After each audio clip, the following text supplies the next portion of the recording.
Di dalam Al-Quran ada yang namanya jin, yaitu di surat An-Nas, yang intinya bunyinya bahwa tidak saya ciptakan jin dan manusia kecuali untuk beribadah kepada Allah. Alladzi yuwaswisu fi sudurin nasi minal jinnati. Allah tidak menciptakan jin dan manusia kecuali untuk beribadah kepada Allah. Itu bukan terjemah surat An-Nas, tetapi surat Az-Zariyat ayat 56. Wa ma khalaqtul jinna wal insa illa liya'budun, yang artinya, dan aku tidak menciptakan jin dan manusia melainkan agar mereka beribadah kepadaku. Quran surat Az-Zariyat ayat 56. Kita tahu bahwasanya kita sekarang sedang berada di zaman yang ada peledakan informasi ya, informasi sangat tersebar. Kemudian yang berbicara sangat banyak, masing-masing orang yu'jab bi ra'yihi, kagum dengan pendapatnya, sehingga tanpa ragu setiap ada yang di benaknya segera dia lontarkan, segera dia tuliskan agar dibaca oleh orang lain. Bahkan dia sedih kalau yang baca cuma sedikit ya, karena masing-masing kagum dengan pemikirannya. Dan itu berlaku pada setiap bidang ilmu, baik ilmu dunia termasuk juga bidang ilmu agama. Ya. Oleh karenanya banyak pembicara terutama dalam bidang agama yang terkadang memang dia berhak untuk berbicara dan banyak yang tidak berhak untuk berbicara. Yatazayyawuna bi zayyil alim, bergaya, berlagak seperti lagaknya seorang alim. Padahal banyak di antara mereka yang tidak menempuh pendidikan agama dengan selayaknya. Ini yang menjadikan kita perlu untuk memiliki filter untuk bisa memilah-milih, untuk bisa mengetahui mana yang benar dan mana yang keliru. Maka kita harus memiliki barometer ya. Kita harus selektif dalam mendengar informasi yang masuk kepada kita, baik kita kehendaki maupun tidak kita kehendaki.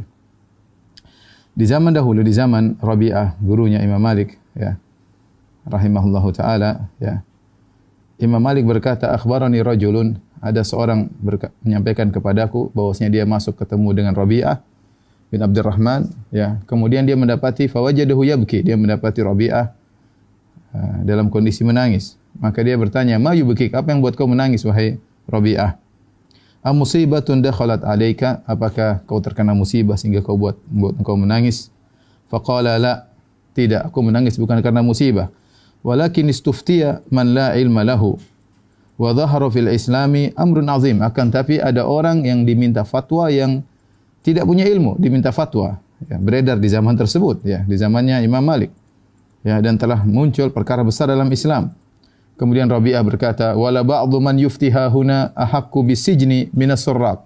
Sungguh sebagian orang berfatwa di sini lebih utama untuk dipenjara daripada para pencuri, ya. Artinya dia merasa bahwasanya orang-orang yang hobi berbicara agama tanpa ilmu, tanpa dalil, ikut perasaannya, ikut akalnya, ya, ikut katanya dan berani berkomentar, berani menjawab, berani dan yang lainnya berkaitan masalah agama, maka kata Imam Rabi'ah bahwasanya dia berhak untuk dipenjara daripada para pencuri. Kenapa? Karena pencuri melakukan kerusakan, tapi orang-orang ini kerusakannya lebih besar.